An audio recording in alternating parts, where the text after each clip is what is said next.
Hello everyone, welcome back to our channel Guinness world. তো গিনি তো দিদুনের বাড়ি, আর বিকেলে খুব বৃষ্টি হয়েছে, আর আমিও এখন যাচ্ছি। চলো। কিরে, কি গিফট দিল দেখি? দাদা দাদা গোড়ার থেকে এসে কি গিফট এনেছে তোর জন্য? আরে বাবা, হ্যাঁ বেল ভেতরে আছে। তো দাদা গিয়েছিল হচ্ছে ঘুরতে দীঘাতে, আর সেখান থেকে বনুর জন্য ওই ব্যাগটা নিয়ে এসছে। আসলে যখন আমরা দীঘাতে ঘুরতে গেছিলাম তখন এই ব্যাগটা আমি গিনি দিদিভাইয়ের জন্য নিয়ে এসেছিলাম, আর তখন গিনিও বায়না করেছিল, কিন্তু আমি ওকে দিইনি, কারণ আমি বলেছিলাম যে এই ব্যাগটা অনেকটা বড়, এটা নেওয়ার মতন তোমার এখনও বয়স হয়নি, তোমাকে পরে কিনে দেবো। কিন্তু ও মিমির কাছে বায়না করেছে যে মিমি এই ব্যাগটা কিনে দাও, আর মিমির কাছে কিছু বায়না করলে মিমি তো দেবেই দেবে। সেই জন্য দাদা ঘুরতে গেছিলো তখন মিমি বলে দিয়েছিল এই ব্যাগটা তুমি ওখান থেকেই ওর জন্য নিয়ে আসবে, আর দাদাও এনে দিয়েছে। ব্যাস, গিনি তো ব্যাগটা পেয়ে ভীষণ খুশি। মানে গিনি বলতে পারো আজকে দাদার থেকে সব থেকে বেশি খুশি হয়েছে, কারণ দাদা ওকে ওর চাওয়ার একটা জিনিস, যেটা অনেক দিন ধরে চাইছে, ওর পছন্দের জিনিসটা এনে দিয়েছে। আর তাই গিনি এতটাই খুশি হয়েছে যে দাদার গায়ে তখন থেকে পুরো চিপকে বসে আছে। ভালোবাসা গিনির একেবারে আজকে উতলে পড়ছে, কমছেই না।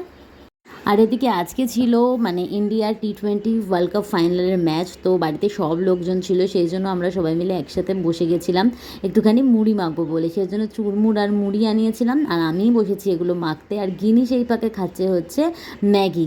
সকালবেলা ও জলমুড়ি খেয়েছিল, আর তখনই বলেছিল দিদুনকে যে বিকেলবেলা একটু ম্যাগি বানিয়ে দেবে। তো এখন আর ওকে রোজ রোজ ম্যাগি খেতে দিই না, সেই জন্য ও আজকে ম্যাগি খেয়ে নিচ্ছে একটুখানি। আমিও আর মাঝে সাঝে খেলে কিছু বলি না, কারণ ওদের ইচ্ছেটাকেও তো পূরণ করতে হবে, তাই না বলো? আর এদিকে মুড়ি মেখে আমি সবাইকে দিয়ে দিয়েছি, সবাই মুড়ি চা এইসবই খাচ্ছে, আর সঙ্গে কিন্তু খেলাও চলছে।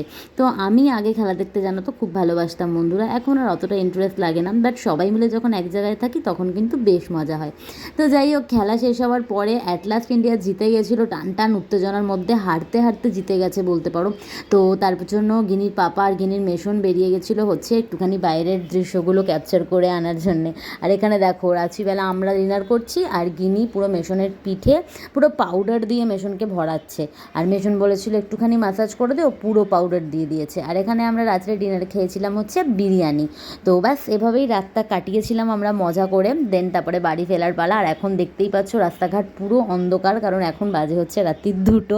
তো যেহেতু পরের দিন গিনি স্কুল ছিল না, ভোরবেলা ওঠার ছিল না, সেই জন্য আমরা একটু খেলা টেলা দেখে খেয়ে দিয়ে লেট করেই ফিরেছিলাম। তো চলো বন্ধুরা, আজকের মতো ভিডিওটা এখানেই শেষ করছি। তোমাদের সাথে আবার দেখা হচ্ছে নেক্সট ভিডিওতে। ততক্ষণের জন্য ভালো থেকো, আর চ্যানেলটা সাবস্ক্রাইব করতে ভুলো না।